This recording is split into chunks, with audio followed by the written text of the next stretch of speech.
โมกขะปัทมะวรังอาปายะนิวารนังอรหังสักกะโสปานังปัทมังอุปัชชังกหาเปตัวปัตตะจีวรัง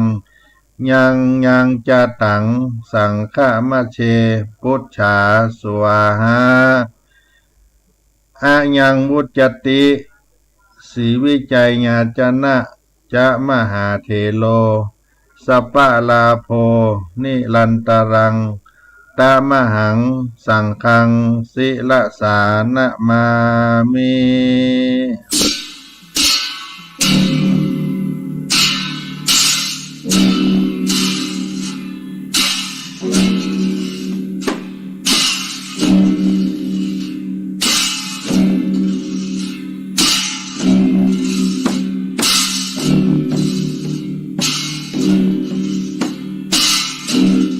ในต้นรายการวันนี้จะเอาสุภาษิตล้านนาไทยเอามาฝากมาปันเพื่อเป็นการรักษากรรมสอนของบรรพชนบรรพบุรุษพ่ออุ้ยแม่หม่อนของเฮาสืบยาวไปหน้าแก่อนุชนคนรุ่นหลังจะได้นำเอาไว้เป็นข้อคิดสะกิดใจได้นำเอาไปใช้เป็นประโยชน์กับตนตัวกับสังคมสืบไปวันนี้ได้นำในสุภาษิตล้านนาไทยในบทที่ว่า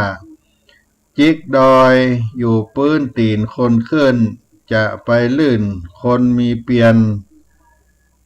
จิกดอยอยู่ปื้นตีนคนขึ้นจะไปลื่นคนมีเปลี่ยน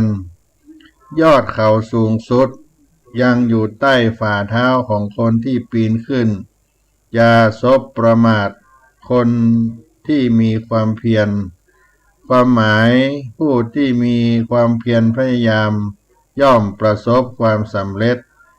อาจารย์สนั่นธรรมธิได้ประพันธ์เป็นบทกล่าวเอาไว้ว่า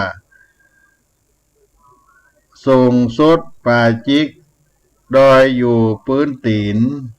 ของคนเตียวดินมนุษย์แข่งสั้นยิ่งคนมีเปียนเสถียรถือมั่นไต่ขึ้นเตียวตันบ่ละคนหมั่นอุตสาอย่าปะมาตะลาสาเผ่าผู้เพียรดีเมื่อเอาอย่างไว้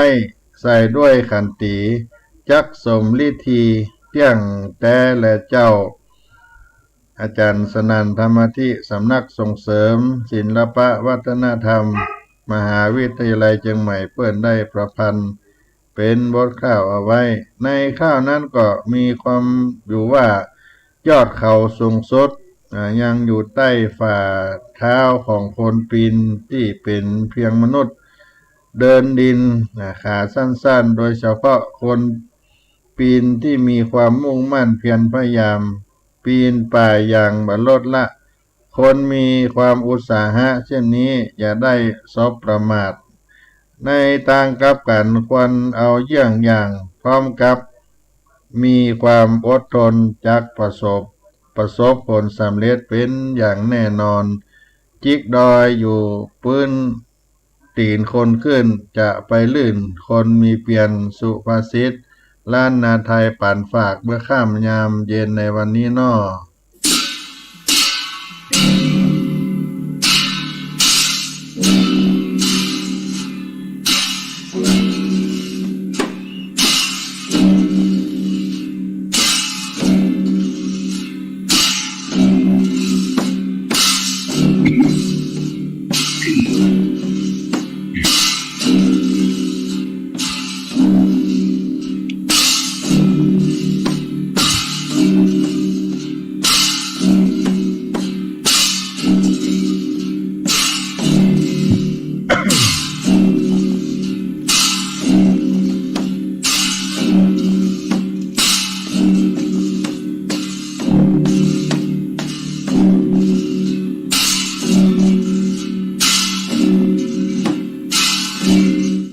วันนี้วันพระ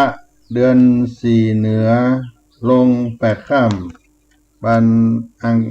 คารที่25มกราคม พุทธศักราช 2565 เป็นใจญาติถีวันเปิกมีพาติแสงเศษ8เป็นอุตตมโยกก็จะได้นำเอาเรื่องราวของการสวดมนต์พระพุทธคุณธรรมคุณสังฆคุณถวายพรพระพาหุงมหากาลุณิโกที่ศรัทธาญาติโยมอาจจะเคยสวดกันเคยไหว้พระนบธรรมกันได้นำเอามาปั่นมาฝากเป็นเรื่องราวที่หลวงพ่อจรัญทิตธรรมโมหรือพระเดชพระคุณหลวงพ่อได้ดำรงตำแหน่งเป็นพระราชสุทธิญาณมงคลก็ได้ถึงมรณภาพไปที่วัดอัมพวันจังหวัดสิงห์บุรีได้กล่าวไว้ถึงบทสวดพุทธคุณธรรมคุณสังฆคุณพาหุงมหากาลุณิโกวันนี้เป็นวันพระก็จะได้นำเอาคำสอนที่หลวงพ่อจรัญทิตธรรมโมหรือพระธรรมสุทธิญาณมงคลวัดอัมพวันจังหวัดสิงห์บุรีเปิ้นได้กล่าวไว้ในเรื่องของพุทธคุณธรรมคุณสังฆคุณพาหุงมหากาลุณิโกหรือว่าบทสวดถวายพรพระมีมูลเหตุที่พระเดชพระคุณหลวงพ่อจรัญทิตธรรมโมได้กล่าวไว้มูลเหตุแห่งการค้นพบพระชัยยมงคลคาถาเปิ้นได้กล่าวไว้ว่าเมื่ออาตมาได้พบกับสมเด็จพระพันรัตน์วัดปากแก้วสมเด็จพระพันรัตน์วัดปากแก้วคืนหนึ่งอาตมานอนหลับแล้วฝันไปว่าอาตมาได้เดินไปในสถานที่แห่งหนึ่งได้พบกับพระสงฆ์รูปหนึ่งครองจีวรคร่ำสมณะสารูปเรียบร้อยหน้าเลื่อมใสอาตมาเห็นว่าเป็นพระอาวุโสเป็นผู้รัตตัญญูจึงน้อมนมัสการท่านหยุดยืนตรงหน้าอาตมาแล้วกล่าวกับอาตมาว่าฉันคือสมเด็จพระพลรัตน์วัดป่าแก้วแห่งกรุงศรีอยุธยาฉันต้องการให้เธอไปที่วัดใหญ่ชัยมงคลเพื่อดูจารึกที่ฉันได้จารึกถวายพระเกียรติแด่สมเด็จพระนเรศวรมหาราช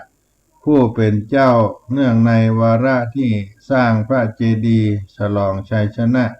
เหนือพระมหาอุปราชแห่งพม่าและประกาศความเป็นอิสระของประเทศไทย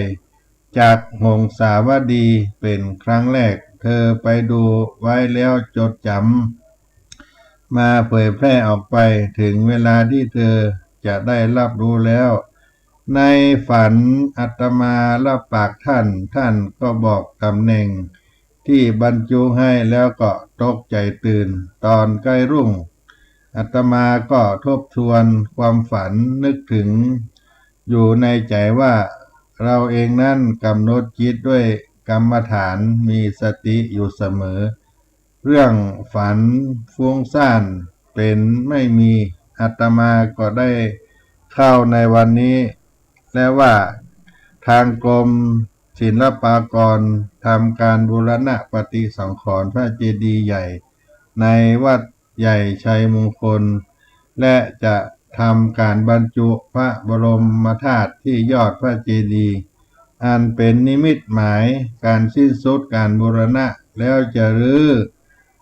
นั่งร้านทั้งหมดออกเสร็จสิ้นอาตมาจึงได้ขอร้องดร.กิ่งแก้วอัฏฐากรบอกนายพิรมชินเจริญให้เลื่อนการปิดยอดบัวไปอีกวันหนึ่งเพื่อที่อาตมาภาพจะได้นำพระซุ้มเสมาชัยซุ้มเสมาของที่อาตมาได้สร้างขึ้นตามแบบดั้งเดิมที่พบในเจดีย์ใกล้กับวัดอัมพวันซึ่งพังลงน้ำที่กงเหลงเป็นคนรวบรวมออกมาให้อาตมาตั้งแต่เมื่อเริ่ม มาพัฒนาวัดใหม่ๆแต่แตกหักผุพังทั้งนั้นนาหลายสิบปีบอาตมาได้ปนเอามาผสมสร้างเป็นองค์พระใหม่ไปร่วมบรรจุที่ยอดพระเจดีย์บ้างวันนั้นอาตมาเดินทางไปถึงก็ได้เดินไปบนเจดีย์ตอนที่สุดบันไดแล้วมองเห็นโพรงที่ทางเข้าทำไว้สำหรับลงไปด้านล่างมีร้านไม่พอไต่ลงไปภายในตั้งใจเด็ดเดียวว่าลงไปคราวนี้ถ้าพลาดตกลงไปจากนั่งร้านไม้ก็ยอมตายคนที่ร่วมเดินทางมาเขามัวแต่ไปบนลานชั้นบนอาตมาก็ดิ่งลงไปชั้นล่างมีไฟฉายดวงหนึ่ง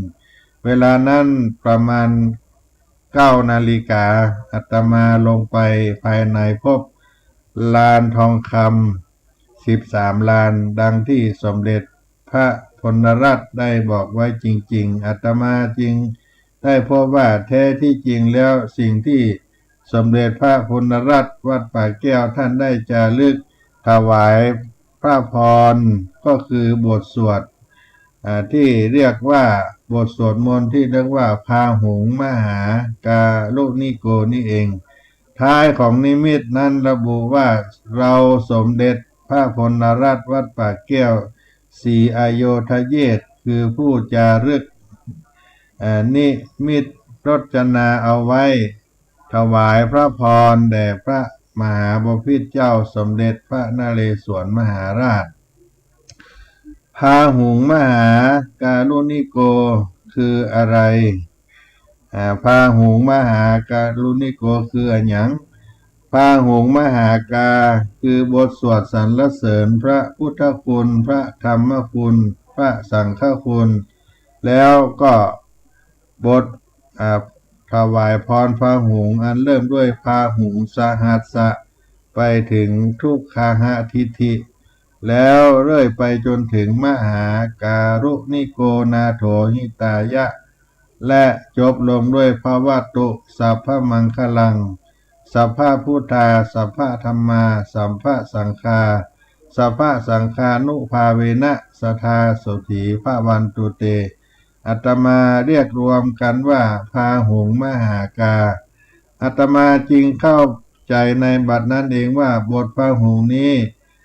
คือบทสวดที่สมเด็จพระพลรัตน์วัดป่าแก้วได้ถวายในพระบาทสมเด็จพระนเรศวรมหาราชไว้สวดเป็นประจำเวลาอยู่กับพระบรมราชวังและในระหว่างศึกสงครามจึงปรากฏว่าพระบาทสมเด็จพระนเรศวรมหาราชเจ้าทรงรบหน้าที่ใดทรงมีชัยชนะอยู่ตลอดมามิได้ทรงเพลียงพล้ำเลยแม้จะเพียงลำพังสองพระองค์กับสมเด็จพระอนุชาธิราชเจ้าท่ามกลางกองทัพพม่าโดยการกระทำยุทธหัตถีมีชัยชนะเหนือพระมหาอุปราชราชาณดอนเจดีย์ปูชนียสถานแม้ข้าศึกจะยิงปืนไฟใส่พระองค์ในตอนที่เข้ากันพระศพของพระมหาอุปราชออกไปราวกับหาฝนก็มีปานแต่ก็ไม่ได้ต้องพระองค์ด้วยเดชาพาหุงมหากาที่ทรงเจริญอยู่เป็นประจำนั่นเองอาตมาได้พบ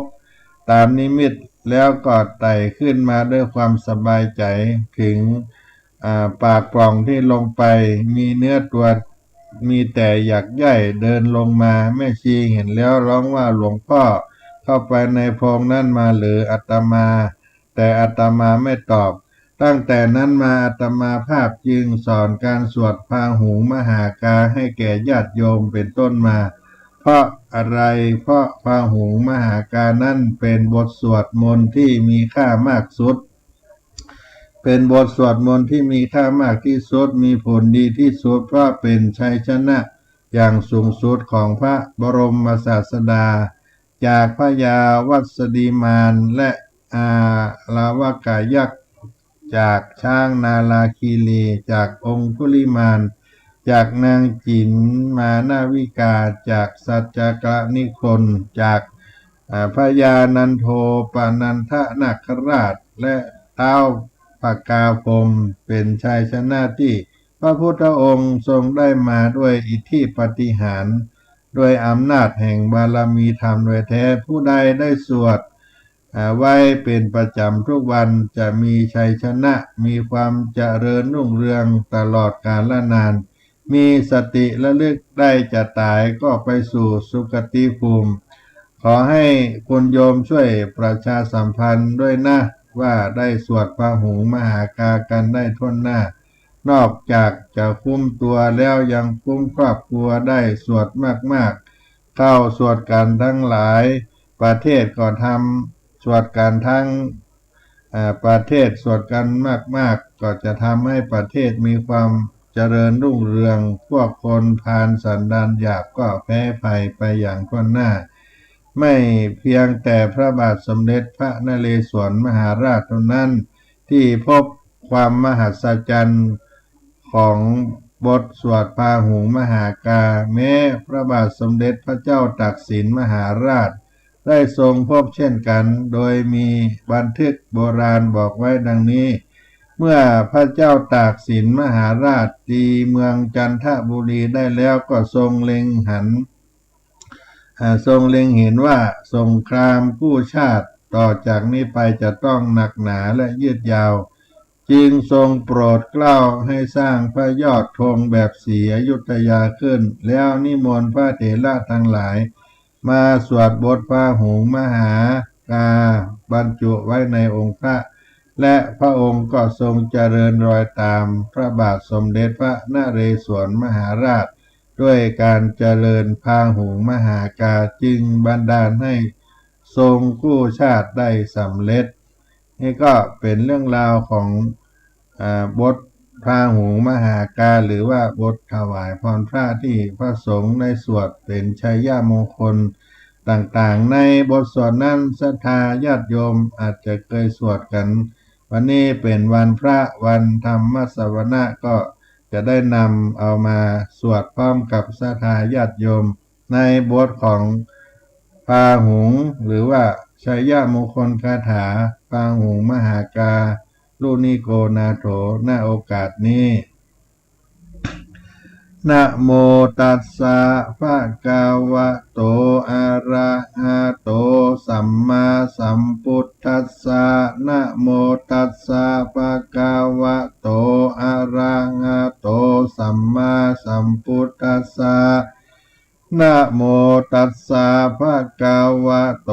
อะระหะโตสัมมาสัมพุทธัสสะพุทธังสรณังคัจฉามิธัมมังสรณังคัจฉามิสังฆังสรณังคัจฉามิตุติยัมปิพุทธังสรณังคัจฉามิตุติยัมปิธัมมังสรณังคัจฉามิตุติยัมปิสังฆังสรณังคัจฉามิตติยัมปิพุทธังสรณังคัจฉามิตติยัมปิธัมมังสรณังคัจฉามิตติยัมปิสังฆังสรณังคัจฉามิอิติปิโสภะคะวะอะระหังสัมมาสัมพุทโธวิจจาจารณะสัมปันโนสุขโตโลกวิตูอนุตตโรปุริสัตตัมมะสาลาธิสัทธาเทวมนุสสานังพุทโธภะคะวาติสวากขาโตภะคะวะตาธัมโมสันติทิโกอากาลิโกเอหิปัสสิโกโอปันนะญิโกปัจจตังเวทิตาโปวินโยหิติสุปฏิปันโนภะคะวะโตสาวกสังโฆอุจุปฏิปันโนภะคะวะโตสาวกสังโฆญาญาปฏิปันโนภะคะวะโตสาวกสังโฆส ามิจิปฏิปันโนภะคะวะโตสาวกสังโฆญาติตังจัตตาริปุริสายุกานิอัฏฐะปุริสาปุกกาลาเอสะภะคะวะโตสาวกสังโฆอะหุไนยโยปะหุไนยโยตักขิไนยโยอัญจลิกะระนิโยอนุตตรังปุญญเขตังโลกัสสาติปาหุงสหัสสะมะพินิมมิตะสาวุตันตังกลีเมฆลังอุติตะโคลัสสะเสนะมารังตานาติตัมมาตานาติธรรมวิธินาจิตวามุนินโตตันเตจะสาภวตุเตจะญะมังคาลานิมาราติเลกามะปิโยจิตาสัปปาลติงโครัมปนาลาวะกามะกามะทัฏฐายักขังคันติสุตันตวิธินาจิตวามุนินโตตันเตจะสาภวตุเตจะญะมังคะลานินาลากิริงกัจจวะรังอติมัตตะภูตังตาวกิจักกัมมะสนิวสุตารุนันตังเมตตัมปุเสกวิธินาจิตวามุนินโตตันเตจะสาภวตุเตจะญะมังคลานิอุคิตาคกามติหัตถสุตารุนันตังทาวันติโยจันนะปะทังกุลิมาละวันตังอิทธิปิสังคตามโนจิตตวามุนินโตตันเตจะสาภวตุเตจะญะมังคลานิกัตตัวนะคัฏฐามุตตะลังอิวะกัปพินิยาจินจายาตุทะวัจจานังจานากายามัจเจสันเตนะโสมะวิธินาจิตตวามุนินโตตันเตจะสาภวตุเตจะญะมังคะลานิสัจจังวิหายะมติสัจจะกาวาตะเกตุงวาตาปิโลปิตะมะนังอติอันทะภูตังปัญญาปฏิปัจจาลิโตจิตตวามุนินโตตันเตจะสาภวตุเตจะญะมังคะลานินันโตปะนันตะพุจจคังวิพุทังมหิติงปุตเตนะเถราพุจจเกนะตัมมาปัญญันโตอิทุปเตสะวิธินาจิตตวามุนินโตตันเตจะสาภวตุเตจะญะมังคะลานิทุกขาหาทิฏฐิพุจจเกนะสุตตะหะทังพรัมมังวิสุทธิจุติมิทธิปะกาภิธานังญาณากะเตนะวิธินาจิตตวามุนินโตตันเตจะสาภวตุเตจะญะมังคะลานิเอตาปิพุทธะจะญะมังคะละอัฏฐกาถาโยวาจโนตินาติเนสลาเตมะตันติมาตันติหิตวานะเนกะวิธานิจุปัตตวานิโมกขังสุขังอติกะไมญานาโลสปัญโยมหากาลุนิโกนาโทหิตายะสัพพะปานีนังปุเรตัวปาระมีสัพพะปัตโตสัมโพธิมุตตัมมังเอเตนะสัจจวัจเจนะโหตุเตจะญะมังคลังจ จะยันโตโพธิญาโมเลสักขญาณังนันติวัฒโนเอวังตวงวิจโยโหหิจญาสุจญะมังกาเลอัปปะราชิตะปัลลังเกสีเสปัตาวิโปคาเลอภิเสเกสัพพะพุทธานังอากาปะโตปโมตติสุนักขตังสุมังกาลังสุปะภาตังสุหุติตังสุขันโนสุมุหุโตจะสุญิทังพระมจาริสุปัตตักขีนังกายะกัมมังวาจากัมมังปัตตักขีนังปัตตักขีนังมโนกัมมังปณิทิเตปัตตักขีนาปัตตักขีนานิกัตตัวนะละพันตัเถปัตตักขีเนภวัตุสัพพะมังคลังรักขันตุสัพพะเทวตาสัพพะพุทธานุภาเวนะสัตตาโสถีภวันตุเต ภวตุสัพพมังคลังรักขันตุสัพพะเทวตาสัพพะธัมมานุภาเวนะสัตตาโสถีภวันตุเตภวตุสัพพะมังคลังรักขันตุสัพพะเทวตาสัพพะสังฆานุภาเวนะสัตตาโสถีภวันตุเตบทสวดถวายพรพระหรือพุทธชัยมงคลมหากาลุนิโกนาโถพาหุงมหากาลุนิโกนาโถพุทธคุณธรรมคุณสังฆคุณที่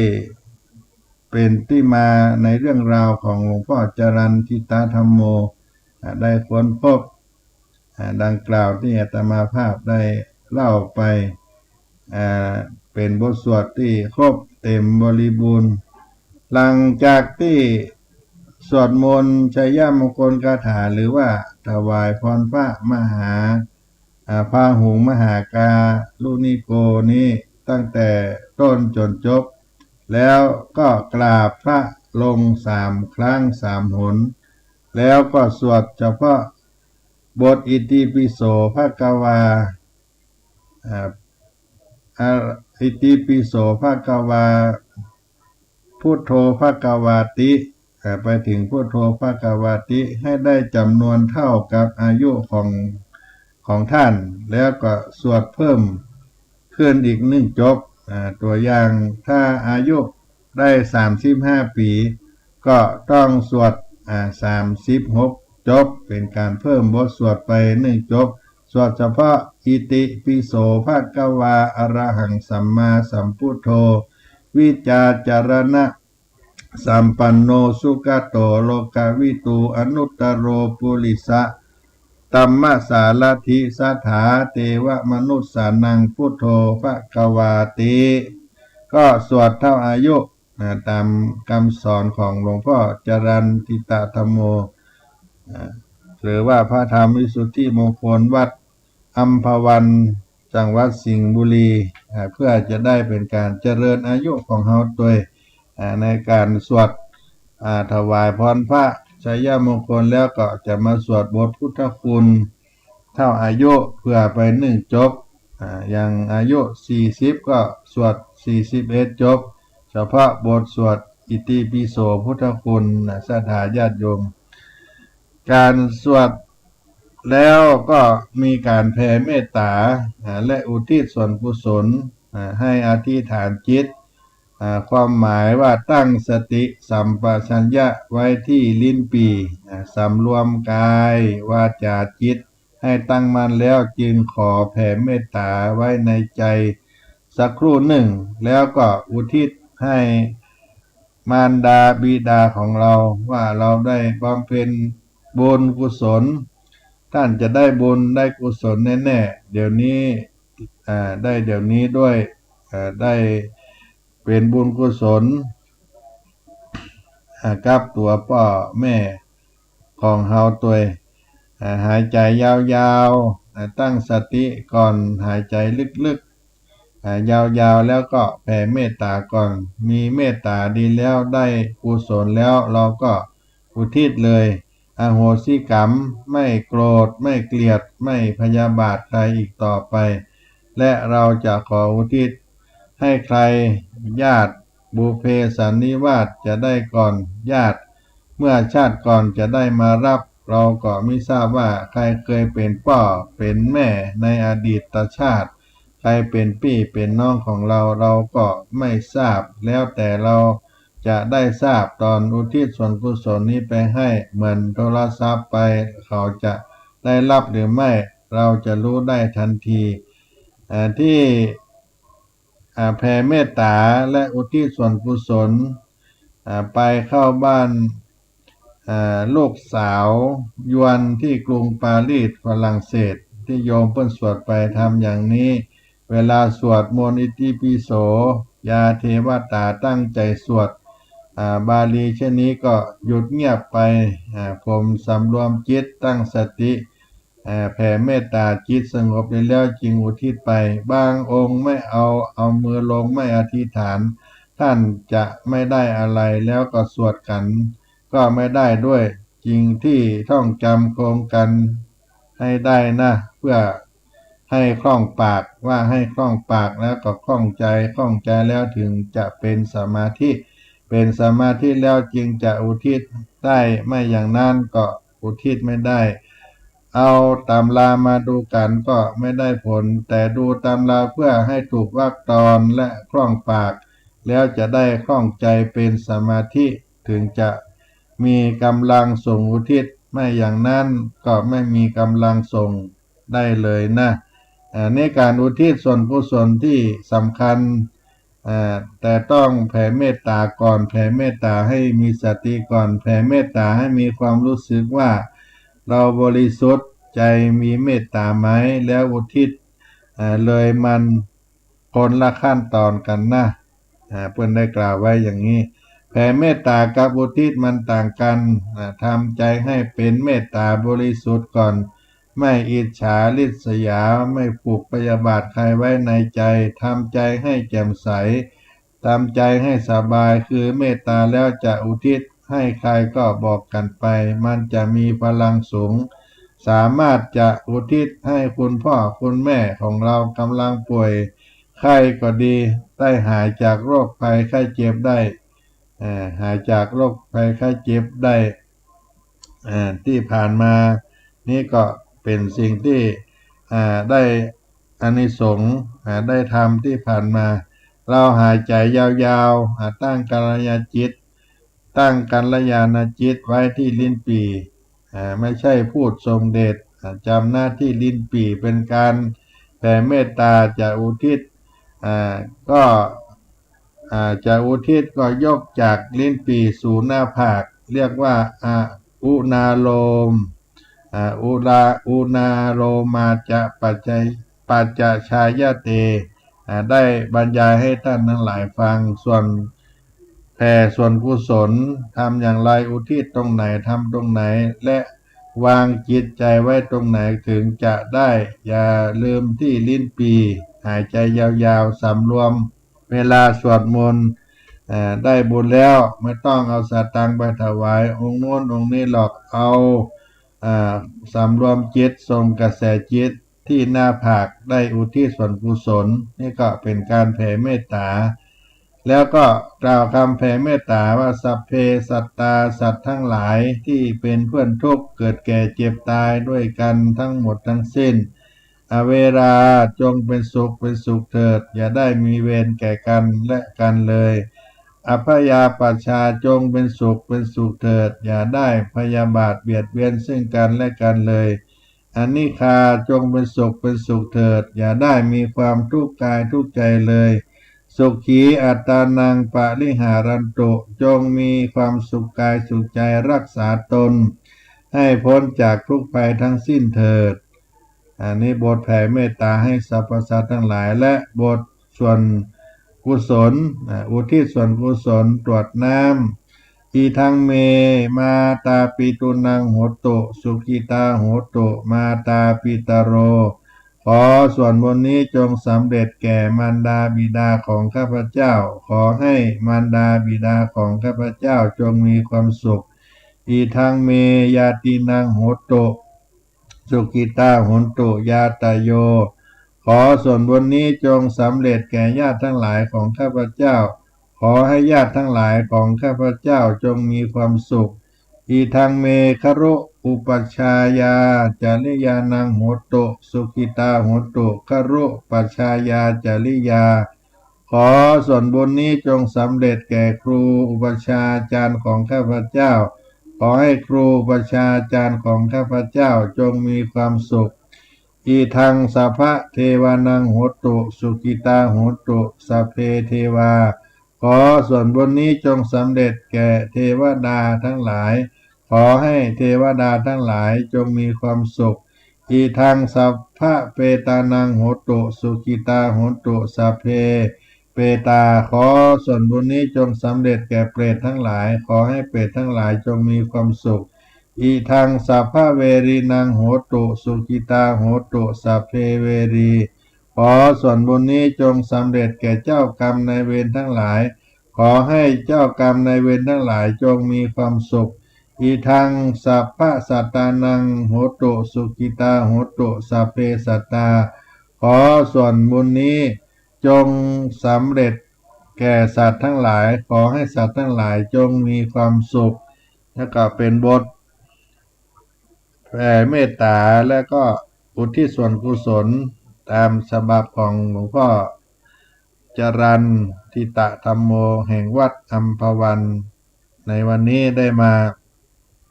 นำมาเผยแผ่ให้กับญาติโยมได้มีโอกาสสวดมนต์กันในวันพระเดือน4เหนือลง8ค่ำในวันนี้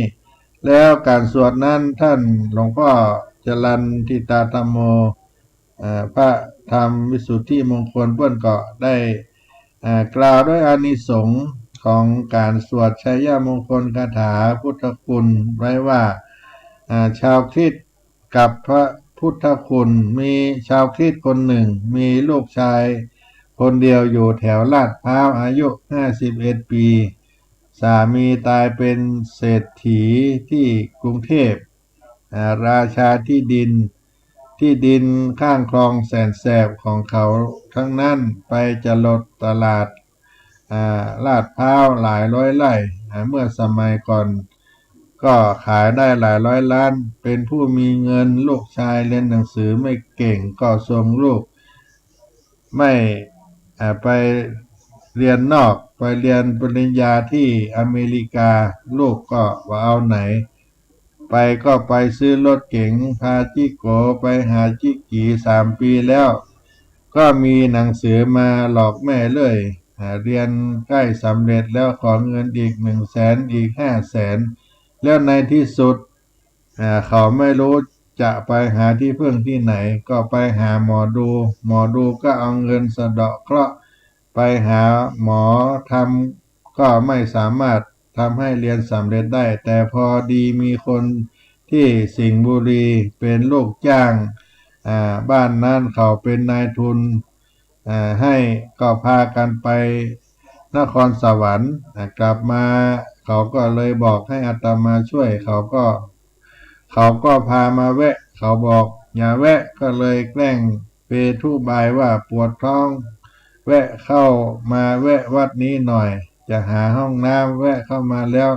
นายทุนคนนี้ก็เข้าห้องน้ำด้วยคนนั้นก็มาบอกอาตมาว่าหลวงพ่อช่วยทีเถอะแต่อาตมาก็ไม่รู้ว่าเขาเป็นคริสต์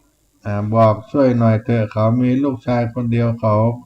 ก็ขอยืมเงินเขาใช้เลยเราก็นึกในใจขอดูหน้าก่อนแล้วเขาก็พามาแล้วเขาก็บอกให้ฟังว่าลูกชายไปเรียนที่อเมริกาไม่เอาไหนพอรู้ว่าเขาเรียนไม่สำเร็จไปเที่ยวพานักศึกษาไทยไปเสียหายกันฉันก็เป็นโรคประสาทแล้วท่านจะมามีทางช่วยได้ไหมดูหน้าแล้วก็รู้ว่าลูกชายต้องสำเร็จปริญญาโทแล้วจะสำเร็จปริญญาเอกด้วยแต่ทำไมเรียนไม่สำเร็จ เดี๋ยวมีวิธีแก้เพราะลักษณะบอกให้รู้ถึงลูกด้วยว่าลูกชายต้องเรียนสำเร็จแต่ทำไมเรียนไม่สำเร็จมีวิธีแก้อาตมาก็บอกว่าโยมไปสวดมนต์สวดพุทธคุณ52จบเพราะตอนนี้อายุ51เขาก็บอกฉันสวดไม่ได้ฉันเป็นคริสต์พระบิดาพระบุตรพระจิตรสวดได้ไหมฉันก็เป็นคริสต์แบบชาวพุทธที่สวดมนต์ไม่เป็นไปวัดเข้าโบสถ์ก็เข้าไปอย่างนั้นเองวันนั้นก็เจ้าไปไม่ยอมรับก็อยู่ได้อีก4 ถึง 5 เดือนอาตมาจำหน้าได้ทีนี้ไม่มีคนพามาเขามากันเอง3 คนบอกฉันยอมจำนวนบอกเอาอย่างนี้โยมไปซื้อหนังสือสวดมนต์เล่มหนึ่งฉันไม่อยากให้หนังสือสวดมนต์มีในบ้านฉันท่านช่วยเขียนให้หน่อยอาตมาก็ต้องเขียนพอตอนหลังขี้เกียจเขียนต้องพิมพ์เป็นใบนี่พุทธคุณธรรมคุณสังฆคุณพาหุงมหากาฉันไม่นับถือพระฉันจะสวดได้หรือที่นอนนั่นแหละสวดไปก่อนอาตมาหาอุบายก็สวดพาหุงมหากาฉันท่องไม่ได้อ่านตามตัวแล้วฉันจะรู้ได้อย่างไรอายุ51สวด52ใช้ก้านไม้ขีดทิ้งเข้าสิทำไปก่อนเขาเลยมั่นใจคิดว่าจะทำได้บอกว่าโยมสวดมนต์เสร็จแล้วแผ่เมตตาให้ลูกอย่าด่าลูกนะอย่าแช่งลูกให้ลูกมีความเจริญสุขและให้ลูกมีความตั้งใจเรียนหนังสือให้สำเร็จพอสวดได้3 เดือนท่องได้หมดแล้วหนักเข้าไม่ต้องใช้ก้านไม่ขีดแล้วจึงเกิดอานิสงส์2 ประการ1โรคประสาทหายกินได้นอนหลับชื่นอกชื่นใจนอนหลับเมื่อนอนหลับก็ดีใจเริ่มสวดแผ่ส่วนกุศลถึงลูกแล้วบุญกุศลของแม่จะถึงลูกถึงตอนไหนรู้กันตอนนี้เพราะลูกมีเฟ้อในการเงินขอเงินแม่เลยไม่รู้จักบุญกุศลของแม่แต่ประการใดวันนั้นบุญกุศลของแม่ถึงประมาณ6 เดือนหลังสวดมนต์อาตมาจดไว้วันนั้นพอดีลูกชายพานักศึกษาไปพานักศึกษาไทยไปส่งด้วยทุนของตัวเองไปเที่ยวขับรถไปชนเสาไฟฟ้าเพื่อนอยู่ข้างหลังกระเด็นออกจากรถหมดไม่ตายไม่เป็นอะไรเลยแต่เจ้านี่ต้องไปอัดก๊อปปี้กับเสาไฟฟ้าเสาล้มต้องเสียเงินหลายแสนพวงมาลัยอัดหน้าอกไปโคม่าอยู่โรงพยาบาลไม่รู้สึกตัวแล้วพอดีลูกพี่คนหนึ่ง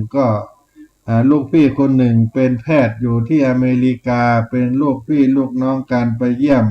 ถ้าจะไปไม่รอดตายแน่ก็ให้ออกซิเจนนายแพทย์อเมริกันบอกว่าไม่รอดวันนั้นผ่านไปรู้สึกลืมตาพอมาพอรู้สึกลืมตา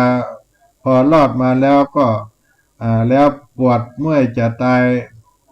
น้ำตาร่วงคิดถึงแม่นี่คนพอมีทุกข์ถึงจะคิดถึงแม่มันเฟ้อไปในสังคมมันจะไปคิดถึงแม่บางคนอายุ80แก่จะตายเวลาใกล้ตายหลงคิดถึงแม่ร้องไห้หาแม่จนกระทั่งแม่ตายไปตั้งนานอย่างนี้แน่นอนมันทุกข์หนักบอกปวดเมื่อยทั่วสัพพางกายคุณแม่จำลำพึงลำพันถึงแม่ข้อที่2ก็ลูกคิดถึงแม่เมื่อทราบว่าหนูไม่ได้เรียนหนังสือแล้วแม่จะเสียใจแค่ไหนแม่ทราบข้อก็ดีอกดีใจมาวัดเลยเลี้ยงเพลพระสวดธรรมจักรให้1 จบในที่สุดลูกชายกลับมาจากอเมริกาพาลูกมาวัดอาตมาให้พระบูชา1 องค์แม่เล่าเรื่องให้ลูกฟังเพราะเหตุอย่างนี้ลูกสวดมนต์ภาวนาแล้วก็ไปวัดไทยไปนั่งวิปัสสนาที่เมืองนอกเจ้าคุณเทพโสพลปัจจุบันคือพระธรรมราชานุวัตรหรือหลวงเตี่ยปัจจุบันจำพรรษาอยู่วัดโพธาเตียนกรุงเทพรู้จักแต่ไม่รู้เรื่องของวัดอัมพวันรู้ว่าเจ้านี่มันนักกรรมฐานปริญญาเอกเดี๋ยวนี้ไม่ยอมกลับบ้านบอกแม่บอกหลวงพ่อให้ฉันสวดมนต์อะไรให้ลูกกลับเมืองไทยไม่มีกลับเรารู้แล้วไม่กลับแน่อันนี้เป็นผล อันแน่นอนขอฝากไว้กับเด็กหรือใครที่ประสบทุกข์ที่ฉุกคิดถึงแม่ถ้าไม่ประสบทุกข์ให้เงินไปมันเฟ้อไม่คิดถึงแม่ต้องประสบทุกข์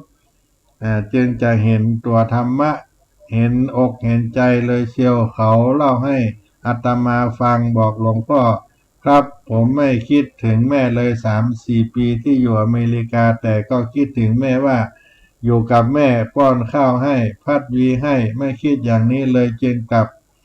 แม่ก็เลยเล่าให้ฟังว่าหลวงพ่อนี่ช่วยเอาไว้เขาเลื่อมใสอาตมาบอกว่าถ้าเชื่อหน้าไปตัดผมเดี๋ยวนี้เพราะผมยาวป่าบ่าเลยตัดผมที่สิงห์บุรีเจ้าคนนี้บอกว่าแม้หลวงพ่อผมนี่ผ่านเงินแม่ไปหลายล้านนี่เห็นได้ชัดมากดังที่กล่าวมาแล้วอาตมาก็ตั้งตำราถ้าคนไหนเคราะห์ร้ายสวดพุทธคุณนี่ก็เป็นเรื่องราวของอันนี้สงฆ์พุทธคุณที่หลวงพ่อจรัญเล่าไว้อาตมาภาพได้เอานำมาเล่าให้ญาติโยมได้ฟังวันนี้ก็ที่สำคัญก็ได้เชิญชวนญาติโยมได้สวดถวายพรพระพาหุงมหาการุณิโกเสร็จแล้วก็สวดพุทธคุณเท่าอายุแล้วก็แผ่เมตตาตามที่ได้กล่าวไปก็จะเป็นมงคลในชีวิตวันนี้เป็นวันพระวันธรรมสวนะอาตมาภาพก็ได้นำเอามาปั่นมาฝากในรายการเสียงธรรมพระธรรมจารีวัดศรีโสดาพระอารามหลวงในเมื่อค่ำยามเย็นวันนี้ก็ถึงสุดท้ายรายการวันนี้ในรายการก็ขอล่ำลาญาติโยมไว้เพียงเท่านี้ก่อนวันนี้วันพระวันศีลก็ไหว้พระนบธรรมสวดพุทธคุณธรรมคุณพาหุงมหากาแผ่เมตตาตามที่ได้นำมาปั่นมาฝากพี่น้องศรัทธาจะได้ร่มเย็นเป็นสุขกันทั่วหน้าเน้อจัตตารโอธรรมาวัฏันติอายุวันโนสุขังพลัง